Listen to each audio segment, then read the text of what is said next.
미국 증시의 분위기를 생생하게 전해드리는 월가이드 시간입니다. US스타 김동관 팀장님과 오늘도 함께 시장 진단 내려보겠습니다. 팀장님 안녕하세요. 네, 안녕하십니까. 네, 팀장님 이날 이제 금요일 증시를 또 봐야겠고 또 한 주를 마무리했으니까 미국이 한 주간 어땠는지 또 정리를 해봐야 될 것 같습니다. 일단 금요일에는 초반에는 좋지 않았어요. 하지만 이 기술주 반등에 힘입어서 조금 상승 마감을 한 그런 모습이었는데 정확한 진단 한번 내려주시죠. 네, 먼저 이 다우 그리고 S&P 500이 각각 마이너스 1.7% 그리고 0.6% 주간 하락률을 보인 반면 나스닥은 이 변동성 장세를 목요일과 금요일 반등하며 다시 1.1% 상승 마감하였는데요. 사실 여전히 이 변동성과 불안감이 감도는 그런 한 주였습니다. 이 지난주 주식시장이 2019년 이후 가장 긴 이 주식 주간 하락세를 기록하는 그런 한 주를 보였는데요. 이 코로나 백신 출시 일정이 계속해서 연기되면서 2021년 4월까지는 기대가 사라졌기 때문인데요. 이 때문에 소형주와 가치주는 이 백신이 처음 생각했던 것보다 굉장히 늦게 나온다는 소식에 가장 큰 타격을 받았습니다. 그리고 이 실업률 데이터 또한 여전히 이 기대감에 못 미치는 그런 결과를 보여주었고요. 이 새로운 재정 부양책이 통과될 것이라는 기대가 계속해서 희미해져 가고 있는 그런 상황입니다. 또한 이 미국과 중국 간의 무역 갈등도 계속해서 심화되고 있는 상태이고요. 이 메가캡 주식인 이 지난주 S&P 500보다 높은 성장률을 보였지만 마이크로소프트, 애플, 넷플릭스, 아마존, 이 페이스북이 한 달간의 성장률을 보시면 계속해서 하락하는 그런 국면을 보이고 있습니다. 그리고 이 루스베이더 긴저버그의 죽음은 공화당과 이 민주당 간의 경기부양책이 이 대법원 지명자를 계속해서 이 정치적 싸움으로만 이렇게 끌고 갈 수 있다는 그런 불안감이 계속해서 감돌고 있습니다. 또한 이 유럽에서도 코로나 발생 이 확진자가 계속해서 늘어나고 있는 상황이라서 투자자들의 유럽 주식을 피하는 그런 모습을 보이고 있고요. 이에 대해서 이 골드만삭스 같은 경우에는 이 현재 미국 4분기 이 경기 성장률을 6%에서 3%대로 계속해서 하락할 수 있다고 전망하고 있는 상태입니다. 그리고 현재 지금 섹터별로 보시면 대표적인 경기 민감주이죠. 이 에너지 섹터 마이너스 10.21%, 소재 섹터 마이너스 4.96%, 그리고 금융 섹터 마이너스 4.82%로 가장 많은 하락폭을 보였고요. 다행히 이 기술 섹터가 1.95% 상승하면서 미 증시 하락을 이렇게 지지하는 모습을 보였습니다. 지금 이 S&P 500이 비중을 13%를 차지하는 이 애플, 그리고 마이크로소프트, 이 엔비디아가 각 4에서 5% 이상 상승하는 그런 모습을 보였고요. 이 대표 성장주인 SPYG, 이 S&P 500 지수를 추종하는 대표 ETF죠. SPY의 이 밸류, 이 V가 추가된 이 SPYV, 그리고 이 그로우스, 성장을 뜻하는 G가 포함된 SPYG, 가 한 주간 성장률을 이를 대변하고 있는데요.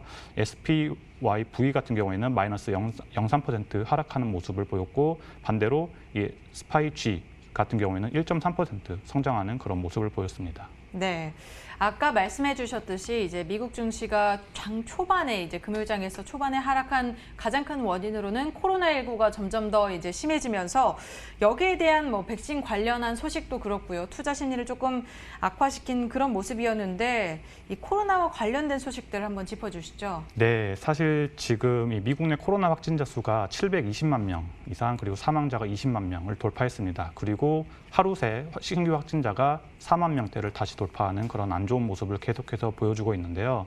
사실 지난주에 이 임상 3상 시험을 돌입하겠다고 발표한 존슨앤존스 같은 경우에 사실 이 여러 달 전에는 계속해서 이런 임상 3상 시험을 하겠다라는 결과만 나오면 이렇게 주가가 급등하는 모습을 보였는데 이 존슨앤존슨 같은 경우에는 주간에 오히려 마이너스 2.36% 하락하는 그런 모습을 보였습니다.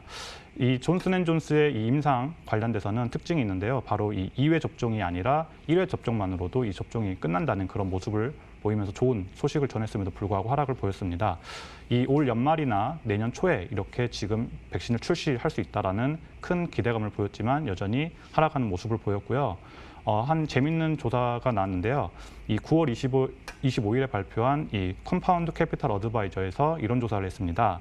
임상 시험에 성공한 첫 번째 백신 접종을 대해서 어떻게 생각하느냐에 따랐는데요. 64.4%가 자신은 맞고 싶지 않다라고 부정적인 의견을 보였습니다. 좀 불안한 마음이 있기 때문이겠죠? 네, 그렇습니다. 네. 그리고 지금 현재 이 트럼프 정부 그리고 미국 질병통제센터 CDC 그리고 식품의약국 FDA 간에 서로 계속해서 갈등이 있는 그런 모습을 보이고 있는데요. 기존의 이 로버트 레드필드 CDC 국장께서는 내년 2분기에서 3분기에 대해서 이렇게 백신이 미국 전체 국민이 맞을 수 있을 것이다라고 이렇게 얘기를 했는데 그에 따라서 바로 트럼프 정부에서 아니다. 2021년 초기에 이렇게 모두가 맞을 수 있을 것이다라고 다시 언급을 했습니다. 그에 따라서 다시 한번 이 로버트 레드필드가 2021년 1분기에 이렇게 백신 접종이 가능하다라고 다시 이렇게 트럼프 행정부에 따라가는 모습을 보이면서 국민들에게 굉장히 신뢰도가 하락하는 그런 모습을 보였고요. 또한 이 지금 식품의약국 FDA에서는 이런 코로나 백신 긴급 승인에 대해서 이렇게 필요한 기준을 강화하겠다라고 오히려 트럼프 행정부와는 반대되는 그런 행보를 보였습니다. 그래서 이 긴급 승인 절차가 까다로워짐에 따라서 이 트럼프 행정부에 대한 그런 빠른 진행이 불가피할 것이라고 지금 판단되고 있는 상태입니다. 네. 길리어드 사이언스와 관련해서도 말씀해 주실 게 있다고요? 네, 사실 이 길리어드 사이언스 그리고 렘데시비르 너무나 많은 분들이 귀에 박히도록 들었고 굉장히 기대를 많이 하셨을 거라고 생각이 듭니다. 그런데 지금 주가 차트를 보시면 이 지금 길리어드 사이언스가 52주 최저가를 계속해서 기록을 하고 있는 모습을 보이고 있습니다. 이는 바로 이 코로나 백신 그리고 이 백신에 따른 기대감이 여전히 불안하고 저희가 투자를 하는 데 있어서 굉장히 큰 하락폭을 유지할 수도 있기 때문에 이 부분에 대해서는 반드시 유의해야 할 그런 모습이라고 판단되었습니다. 네, 뚜렷한 결과가 나오지 않았기 때문이겠죠? 네, 그렇습니다. 네, 길리어드 사이언스와 관련해서는 계속해서 경계심을 갖고 좀 지켜보셔야 되는 그런 입장을 가져가시기 바랍니다. 미국 증시의 두 번째 하락 요인으로는 고용 지표를 꼽아볼 수 있을 것 같은데요. 뭐 이번 주에도 노동부에서 고용 보고서를 발표하긴 합니다만 지난주에 이제 고용 지표가 그다지 회복세를 보이지 않고 좀 정체되는 모습을 보이면서 증시를 끌어내리는 모습이었습니다. 이것과 관련해서는 우리가 어떻게 생각해 볼 수 있을까요? 네, 지금 현재 이 경기 부양책과 가장 또 중요한 지표가 바로 이 실업수당 청구권이죠. 실업수당 청구권이 지난주에 87만 건으로 예상했던 것보다 3만 건 이상 이렇게 많이 나오는 그런 모습을 보였습니다. 이는 지금 현재 이 코로나 이전의 평균보다 4배 이상 많은 이 실업수당 청구권인데요. 지금 사실 이 산불로 인해서 노동시장에 이 스트레스가 가중되어서 이 캘리포니아 실업수당 청구권이 23만 건으로 미국에서 가장 높은 수치를 보이고 있는 그런 상태입니다.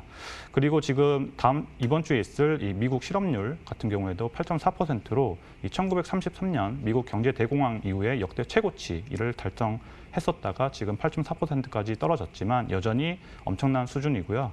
10월 2일에 있을 이 실업률, 다시 실업률에 대해서 이렇게 큰 기대를 할 수 없는 그런 상황이라고 보시면 되겠습니다. 네, 그 미국 증시의 하락세가 굉장했기 때문에 뭐 여러 가지 요인들이 있었다고 볼 수 있겠습니다. 또 지지부진한 추가 경기 부양책 사실 언제부터 나온다고 했죠? 우리가 계속 기대를 하고 있었지만 이 합의가 지연됐다 이제는 좀 나올 만한데요. 네. 네, 사실 지난주에도 많은 관계자분들께서 이런 경기 부양책에 대해서 굉장히 필요하다라고 피력을 엄청나게 했습니다. 이 제롬 파월 의장 그리고 문우신 재무장관 그리고 찰스 에반스 이 시카고 연준 총재 외에도 많은 관계자분들께서 이 경기 재정책에 대해서 굉장히 빨리 추진이 되어야 된다라고 강력하게 피력을 했는데요. 이 부분에 대해서 사실 진보 성향의 이 루스베이더 긴즈버그 이 미 대법관이 사망을 함으로써 후임자 인선과 관련된 여러 가지 불협화음이 계속해서 발생하고 있습니다. 지금 트럼프 대통령 같은 경우에는 이 긴즈버그 대법관에 대해서 후임자를 최대한 빨리 이렇게 지명을 하고 싶다라고 언급을 했음에도 민주당과 공화당 이 일부에서는 11월 대선 이후에 새로운 대통령이 새 법관을 이렇게 지명해야 된다는 목소리가 나오고 있습니다. 지금 9명으로 구성된 대법관은 진보 성향의 긴즈버그가 사망하면서 3명 그리고 이 5명의 보수 성향의 대법관 구도를 보이고 있는데요. 이게 왜 중요하냐면 지금 이 상황에서 11월에 미국 대선 결과가 앞으로 이 트럼프 대통령 그리고 바이든이 지금 현재 이 서로 간의 이 결과에 대해서 다시 한번 이렇게 결과를 불복할 수도 있다는 그런 모습인데요. 지금 코로나19 확산 방지를 위해서 이런 투표가 우편 투표로 진행이 되었을 경우에 서로 간에 불신을 할 수 있다는 그런 이유 때문입니다. 그래서 지금 현재 민주당 같은 경우에는 2.4조 달러의 경기 부양책을 추진하겠다고 이렇게 언급을 했고 이 백악관에서는 1.5조 달러에 관련해서 부양책을 고려하겠다라고는 했지만 사실 언제 될 수 있을지는 오리무중인 상태입니다.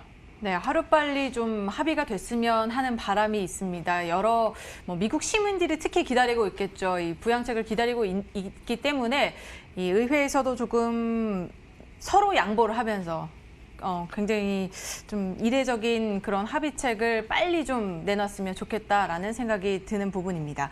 그리고 지난주에 가장 뜨거웠던 테슬라를 또 짚어보고 넘어가야겠죠. 테슬라와 니콜라 서로 엇갈린 흐름을 좀 보였는데 먼저 테슬라부터 함께 살펴주시죠. 네, 테슬라가 사실 지난주에 배터리데이에서 너무나 많은 기대를 보여줬다가 그 기대에 미치지 못하는 그런 모습을 보였는데요. 사실 이 전고체 배터리라든지 이 배터리 자체 생산 등 정말 큰 혁신을 불러일으킬 만한 그런 모습은 보여주지 못해서 주간에 지금 마이너스 87% 떨어지는 그런 모습을 보였습니다. 지금 그래도 굉장히 좋은 소식들을 많이 이렇게 그때 많이 보여줬는데요. 이 최대 3년 안에 전기차 가격의 40%를 차지하는 이 배터리의 가격을 인하하겠다는 그런 전략적인 발표를 했습니다.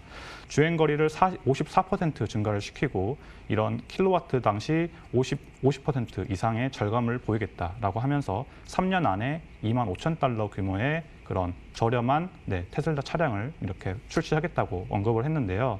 사실 이 부분에 대해서 자동차 차량의 이런 비용이 10%가 절감이 된다고 하면요. 저희가 이런 판매율이 당장 10%가 늘어나는 것이 아닌 20%에서 50%까지 늘어날 수 있는 그런 아주 엄청난 폭발력을 가진 모습을 보일 수가 있습니다. 그래서 지금 테슬라의 지금 2030년 비전은 2,000만 대에서 3,000만 대까지 생산을 하는 그런 엄청난 생산량 증가를 보이겠다고 이렇게 전략적인 발표를 했습니다.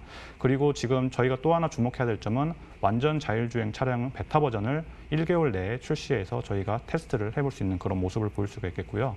이에 대해서 이 아크인베스트 같은 경우에는 지금 테슬라가 이 배터리 경쟁사와 3년 그리고 4년 더 멀어지는 그런 기술 격차를 벌여졌다라고 언급을 했습니다.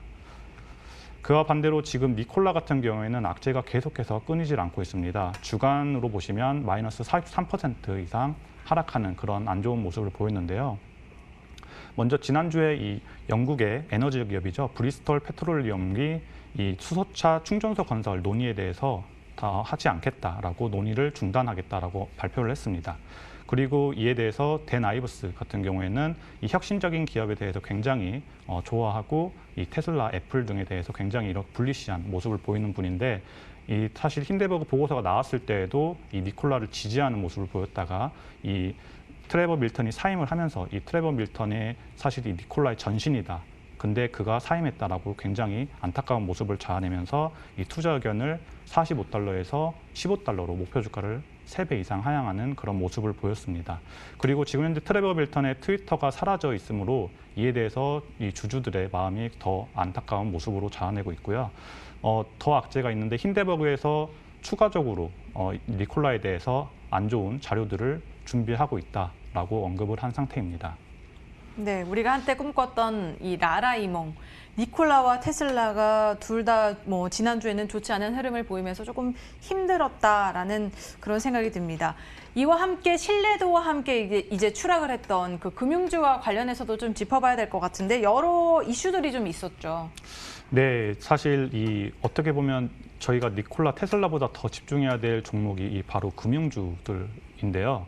글로벌 은행들이 지금 1999년부터 2017년간 이 검은 돈 의혹에 사로잡혔다라고 그런 보고서가 발표가 됨으로써 굉장히 힘든 한 주를 보냈습니다.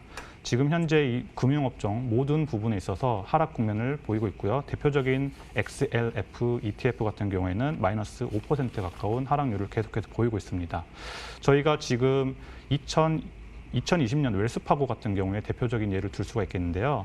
이 2002년부터 실적을 위해서 이 고객 동의 없이 가상계좌를 계속해서 350만 개에 달하는 가상계좌를 만들었습니다. 그에 대해서 고객들의 신뢰도가 급격히 떨어지면서 이 웰스파고 같은 경우에는 지금 최저점에 가까운 그런 안 좋은 하락 국면을 계속해서 보이고 있는데 사실 은행주 관련하면 신뢰도가 가장 최우선인 그런 섹터이기 때문에 앞으로 어떻게 이 난관을 헤쳐나갈지 저희가 주목해봐야 될 것 같습니다. 네, 은행주까지 함께 살펴봤습니다. 그렇다면 이번 주 또 전략을 잘 세워봐야 될 텐데요. 이번 주에 우리가 주목해야 할 만한 지표나 이벤트들이 있다면 어떤 것들이 있을까요? 네, 저희가 지금 주목해야 될 부분은 바로 이 오라클 그리고 틱톡 관련된 소식인데요. 사실 이 틱톡 관련해서는 저희가 오라클의 이 인수가 될 수 있다라고 했다가 다시 이 중국 정부에서 이것은 말도 안 되는 지금 불합리한 그런 합의다라고 하면서 다시 한번 이 미중 간의 갈등을 계속해서 보이고 있는 상황이기 때문에 이 부분에 대해서 여러분들이 주목해서 계속 확인을 해봐야 될 것 같습니다. 네. 그리고 또 이번 주에는 현지 시간 29일에 미국 대선 후보들의 첫 TV 토론이 열리고요. 10월 2일자로는 미국의 실업률이 발표가 되게 됩니다. 이런 지표들 함께 꼭 참고하셔서 성공 투자 전략 세워보시기 바랍니다. 지금까지 US스타 김동관 팀장님과 함께했습니다. 오늘 말씀 고맙습니다.